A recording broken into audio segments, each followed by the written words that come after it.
Hello, so I asked you in your group to compare and contrast Mexico's democratic transition with Russia's.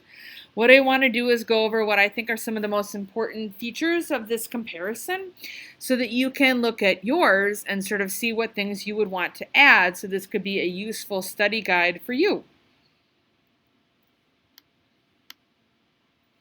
So first off, if we look at the similarities, both Mexico and Russia used to be one-party rule. Both of them have had this democratic transition happen relatively recently, and that transition has been fairly rapid, especially when you compare Mexico and Russia and their democratic transition to the United Kingdom, which we haven't gotten to yet. But that happened very gradually over the course of centuries.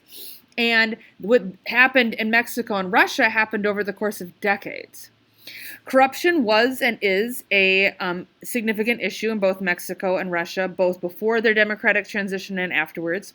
And both of them had weak civil societies before, and that's still an area that they're struggling with afterwards. In terms of looking at their differences, so in Mexico, they have now had multiple presidential elections where different parties have won. Where the PRI has won, the PAN has won, the PRD or Morena has won. And so what this means is that they have a truly multi-party system and they have a democratic process where the outcome is not already sort of a foregone conclusion. However, Russia has a one-party dominant system, which means that other parties are allowed to participate, but it's still pretty rigged so that United Russia is going to win. In Mexico, they really just made their elections more fair with the IFE. They didn't have to change their constitution. However, with Russia, they did have to change their constitution. And they had this approved. It had a referendum process. One of the things that was complicated with Russia is that they didn't get a large voter turnout in that referendum to approve the new constitution. And so right from the get-go, we see sort of a weak democratic transition that's happening. Whereas in Mexico, they actually have higher voter turnout because people feel like their vote matters.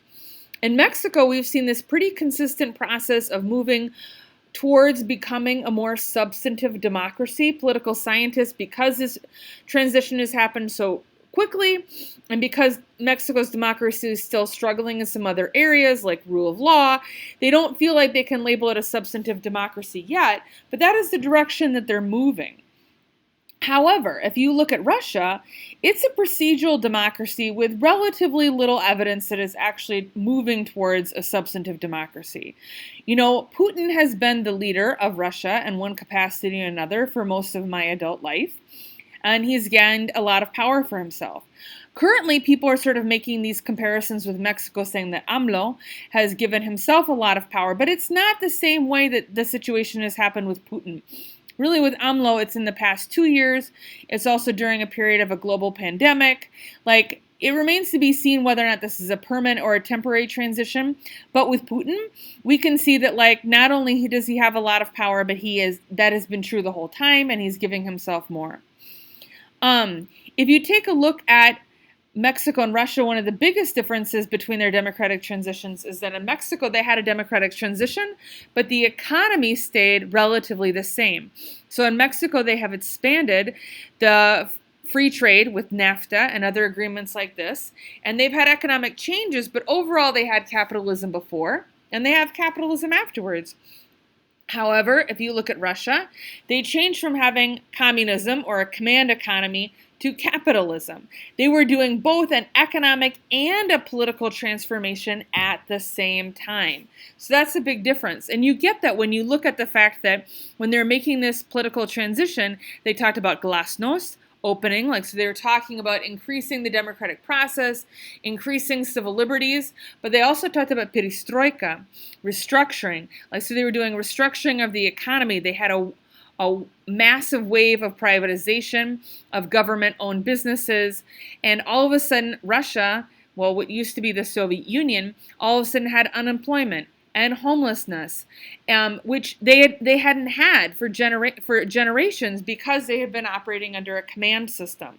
And so that is a pretty big transition. And so the fact that they were doing an economic transition with their political transition really is a pretty important differentiating feature between Mexico and Russia's democratic transitions. So take a look at your chart and see what things you want to add so that your chart can be a really good study tool as we prepare for our next unit exam. Thank you.